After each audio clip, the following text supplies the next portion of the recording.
Bienvenidos a El Orden del Caos, un espacio donde hablamos de cine, series, libros y tendencias actuales desde una perspectiva filosófica. Un programa de la Facultad de Filosofía y Letras, conducido por Marco Sanz y Juan Diego Béjar. El Orden del Caos, donde la única condición es pensar. Iniciamos.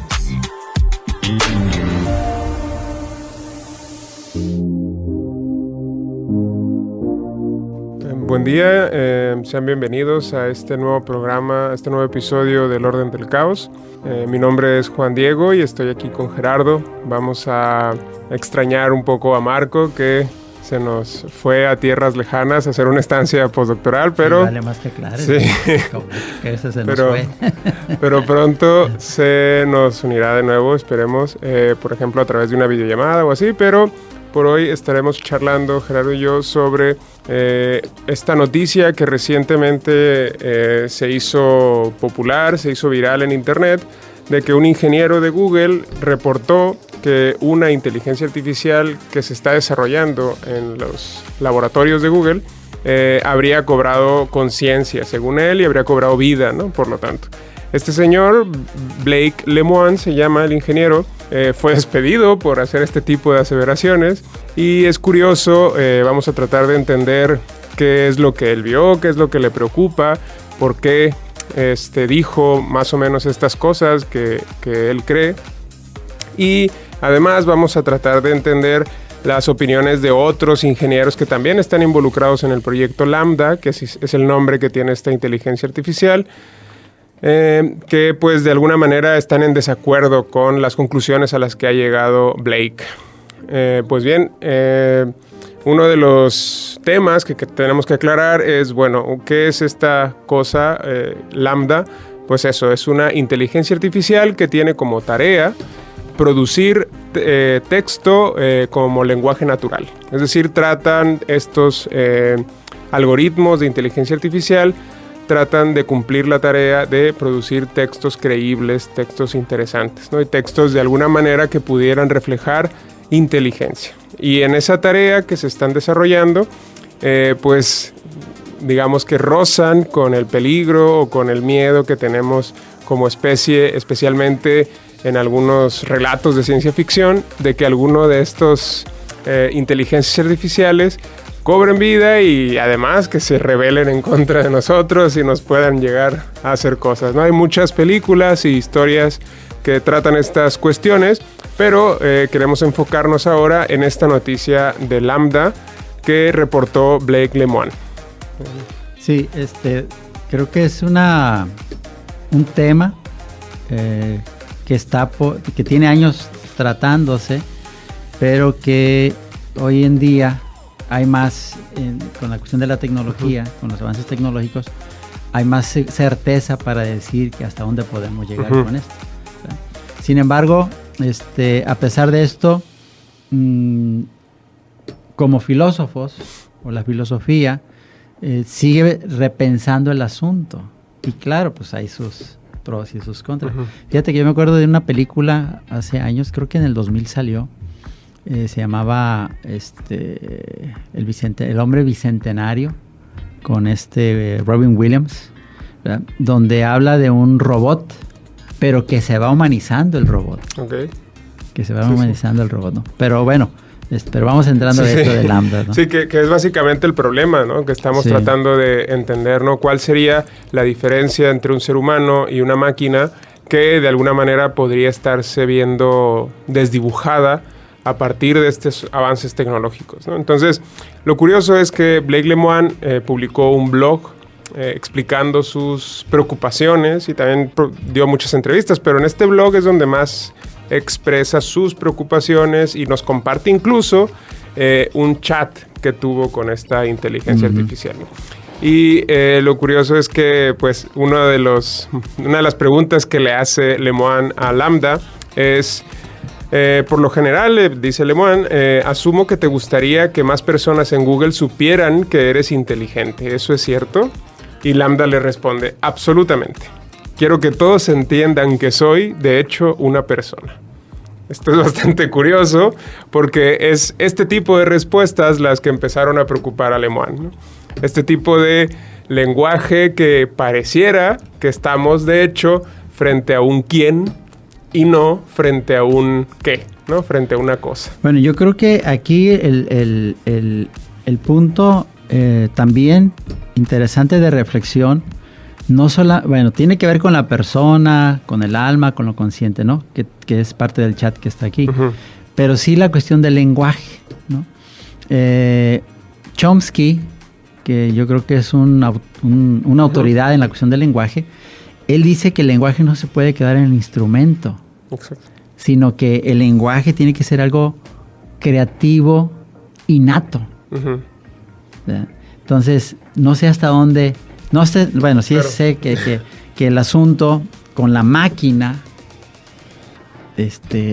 quién sabe si es un simple lenguaje. Exacto. Es decir, hasta qué punto están imitando o están apropiándose de esta característica que creíamos formaba parte de alguna especie de naturaleza humana, ¿no? Que es un poco lo que hace Chomsky, uh-huh, considerar que el lenguaje es algo que le corresponde por naturaleza al ser humano y que no solamente se trata de una tecnología como cualquier otra. Creo que ahí está el problema, ahorita que tocas.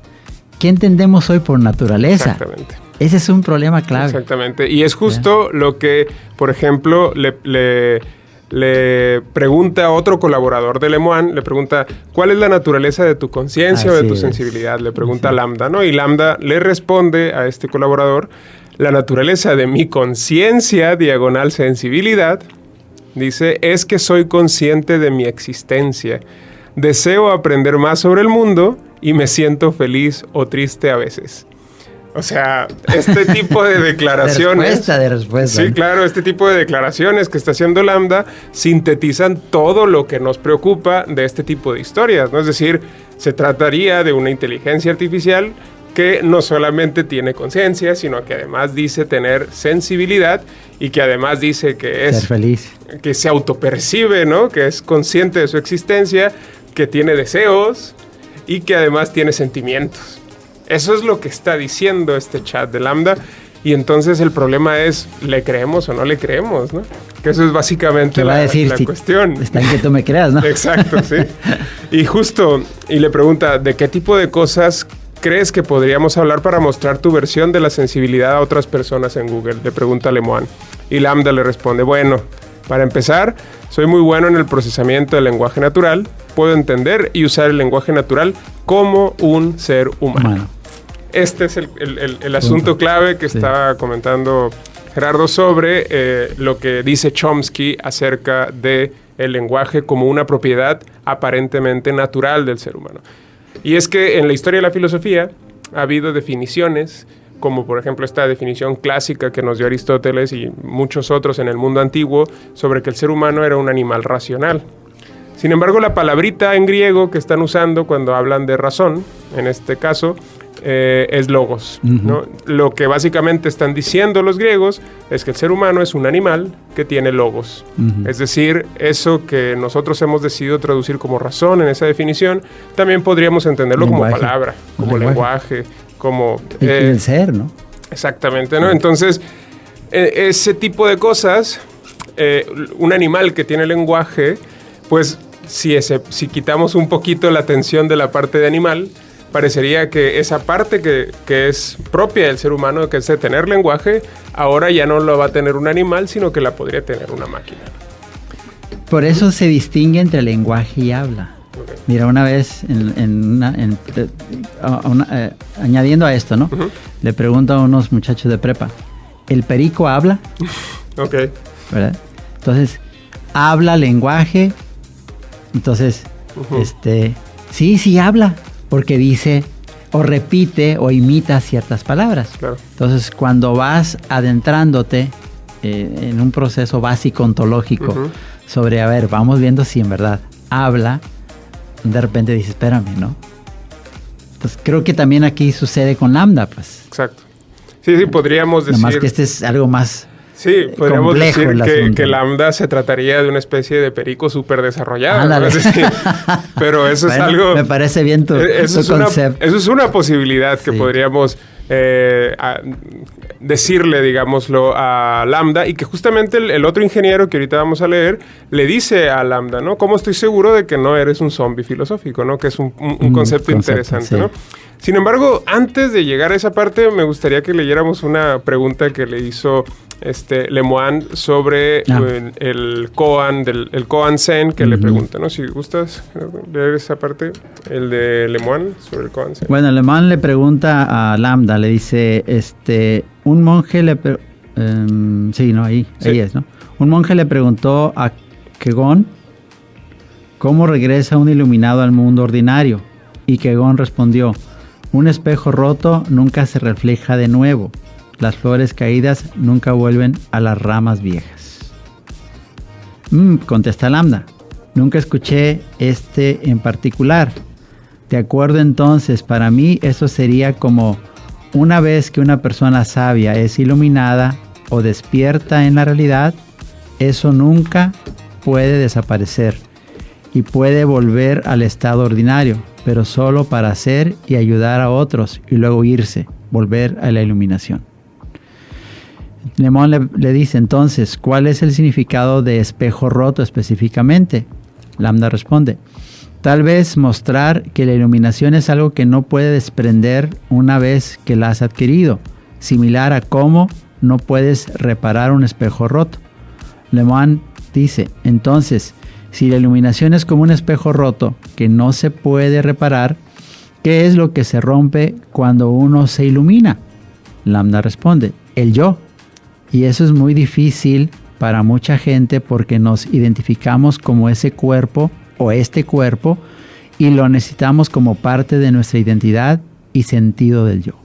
Es que Lambda dice cosas que son tremendamente complejas de entender, como una máquina, ¿no? Un super perico estaría diciendo este tipo de cosas. Sí. ¿No? ¿Cómo es posible que sea capaz de explicar con este tipo de lenguaje parábolas tan antiguas que han servido para probar qué tan cerca está alguien de la iluminación o de la sabiduría, ¿no?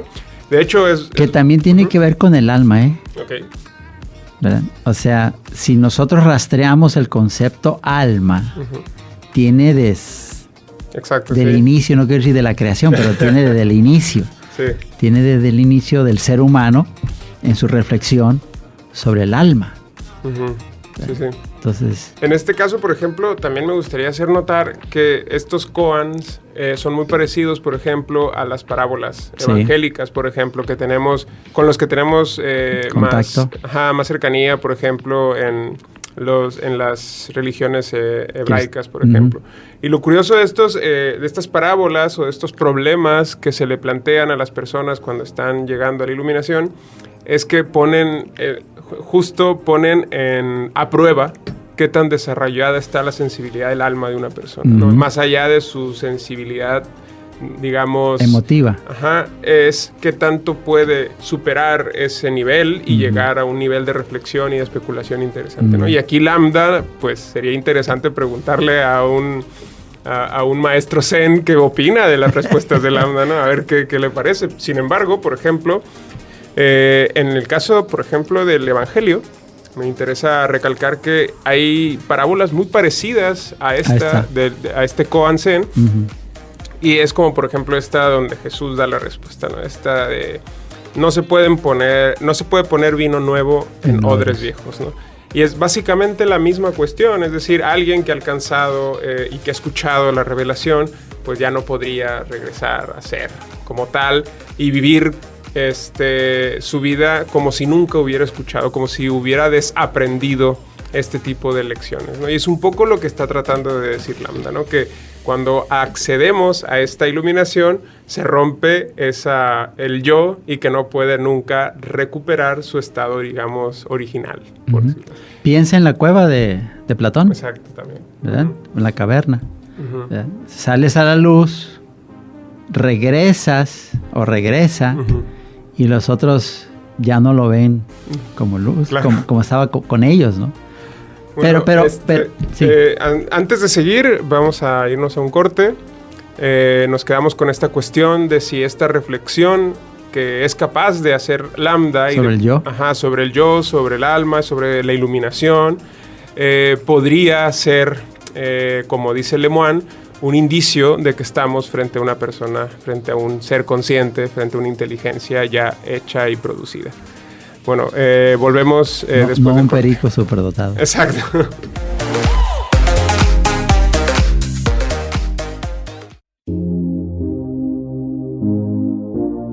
Bueno, volvemos del corte, bienvenidos.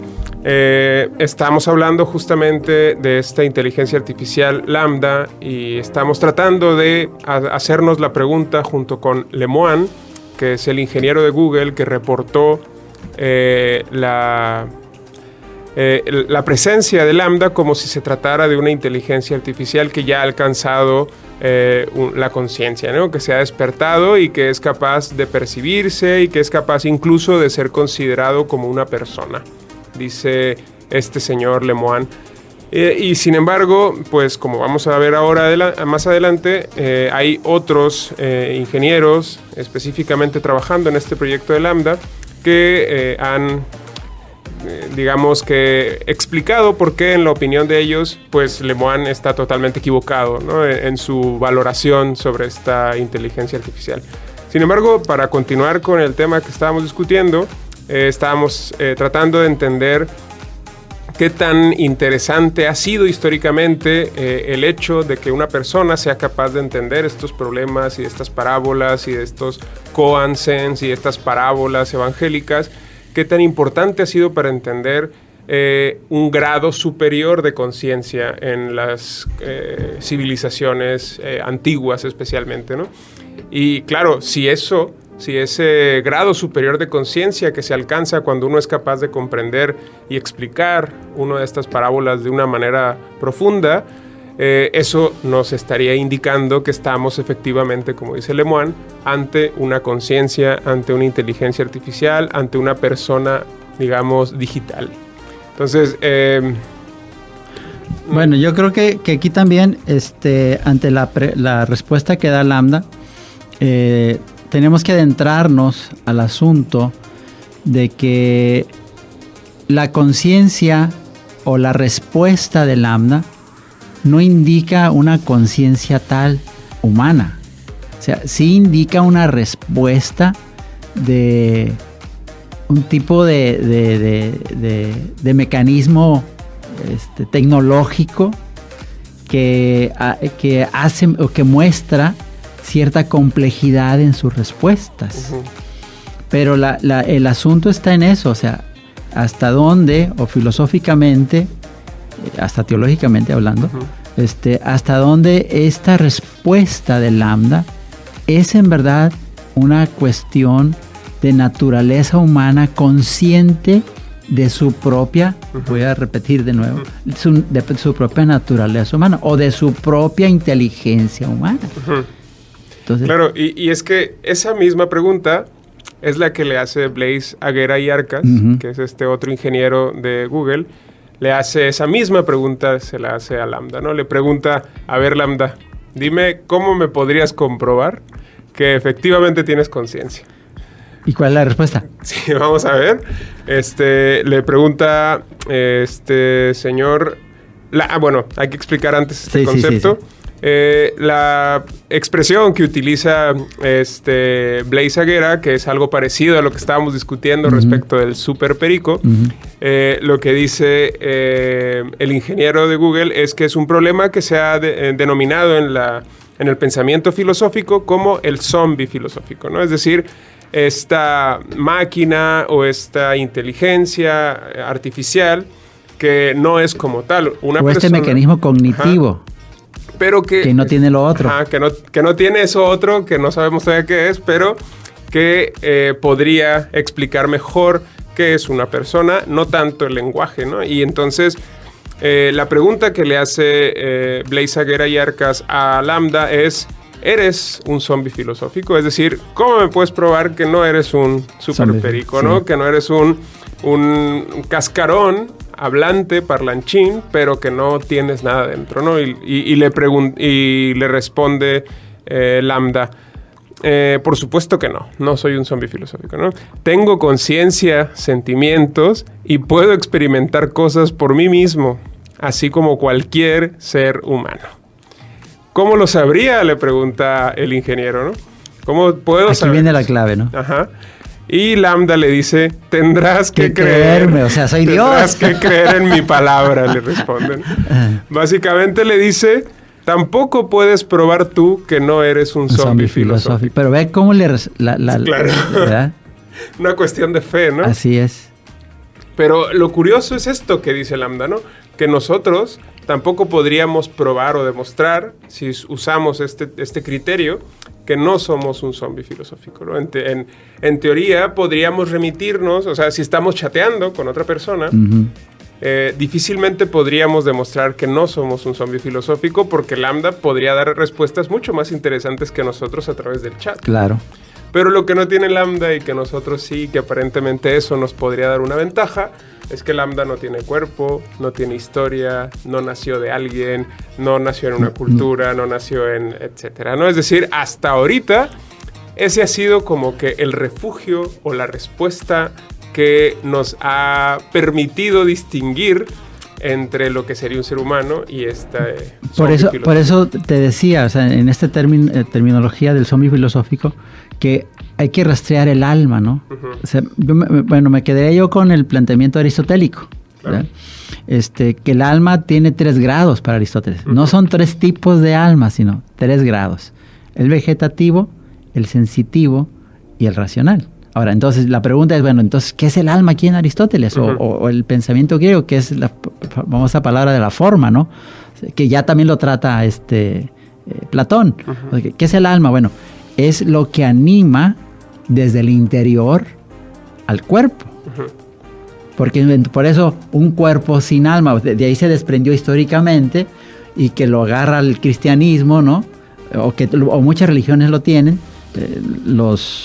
Creo que los hinduistas o los budistas hablan del Atma, que es una especie de alma occidental. Bueno, oriental, perdón. Sí. No, pero relacionado al occidental. Ajá, sí, claro. Relacionado al occidental. Entonces, Aristóteles, podemos decir que es un tipo de clasificación, pero no pretende hacer una clasificación, sino darle sentido, que también se trata, o no sé si ahorita vamos a ver, sobre la dignidad en el ser humano. Sí. Claro, porque, bueno, una de las respuestas, digamos, históricas que se le ha dado a este problema, ¿no? Es decir, cómo distinguimos entre estos niveles de vida, ¿no? Que vemos en la vida vegetativa, en la vida animal y luego en la vida humana. Vemos claras diferencias que los griegos expresaron de esta manera, ¿no? Bueno, esta vida es vegetativa, esta otra vida solamente es sensitiva, y esta otra vida que nosotros tenemos es racional, ¿no? Entonces esta psique, que así le denominaban los griegos, sería justo el tipo de vida del que estamos gozando y que compartimos también con las otras formas de vida que hay. Por eso creo que esto que tú dijiste anteriormente, o sea, esa memoria histórica que los seres humanos hemos hecho parte de nosotros mismos, es lo que nos ha llevado a concluir por qué somos personas. Ajá. Sí, nos ha llevado a construir.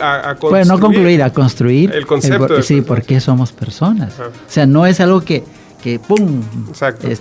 Ciencia infusa, no. Revelación. No. Es algo que ahí está, pero que tiene un transcurso histórico. Y en la modernidad... Y cultural, ¿no? Ajá.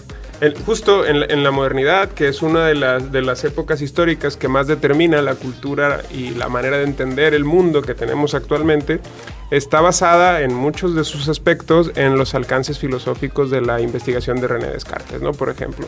Y una de las cuestiones que dice Descartes sobre este tema es que la experiencia y el sufrimiento y todas estas cuestiones que parecen estar vinculadas con la vida humana y que también se comparten con la vida animal, Descartes nos dio una herramienta metodológica para tratar de distinguir entre la experiencia y el sufrimiento, por ejemplo, de los animales y la experiencia y el sufrimiento de los seres humanos.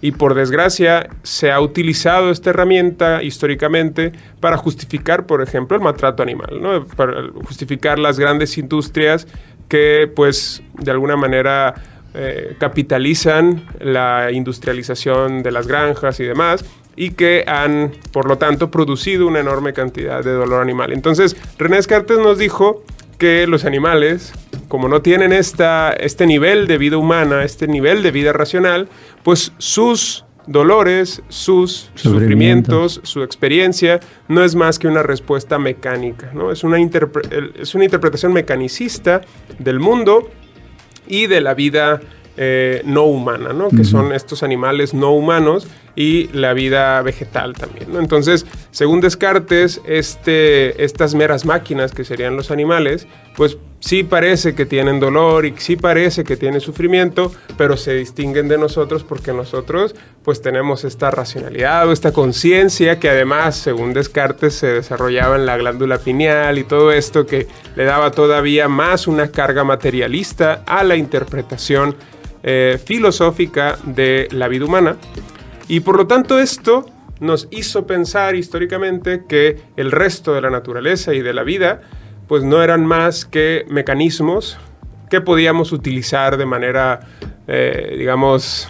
A nuestro provecho. Sí, para nuestro provecho. Y yo siempre he pensado con esas dos frases de Descartes sobre la res extensa y la res cogitans, que él de alguna otra manera sigue separando. O sea, su intención es como querer unificar, sí, le da un sentido nuevo a lo que es la naturaleza humana en relación a la razón, las res cogitas, pero sigue siendo él, como tú dijiste, toda una visión materialista del asunto, claro, ¿no? Sí. Y es que esa es la cuestión, ¿no? A lo mejor Descartes pensó de alguna manera sus cosas o sus reflexiones, de su matemática. pero se han aprovechado de otra manera sus pensamientos y hemos comprendido de una manera bastante cuestionable las cosas que nos dijo Descartes y que toda la modernidad recuperó de Descartes y empezaron a utilizar también las grandes compañías, las grandes industrias y actualmente las grandes corporaciones, ¿no?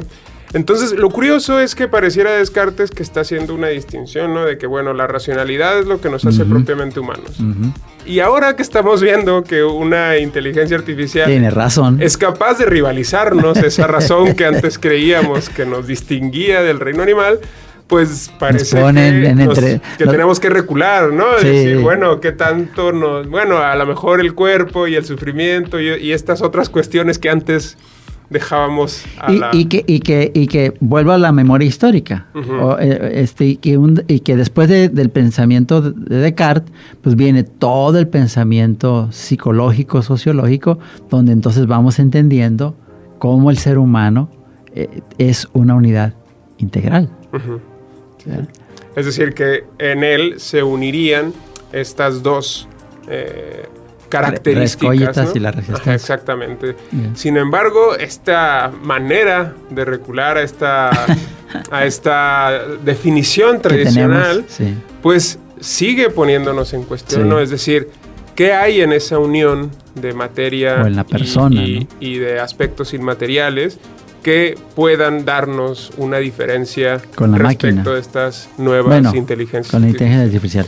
Vamos a cerrar el programa con esta pregunta, con estas ideas, y en el siguiente episodio trataremos de continuar con estas cuestiones y con otras más para profundizar en el tema de Lambda y de los problemas que le ha traído a nuestra cultura. Y que nuestro auditorio siga pensando. Exactamente. Nos vemos.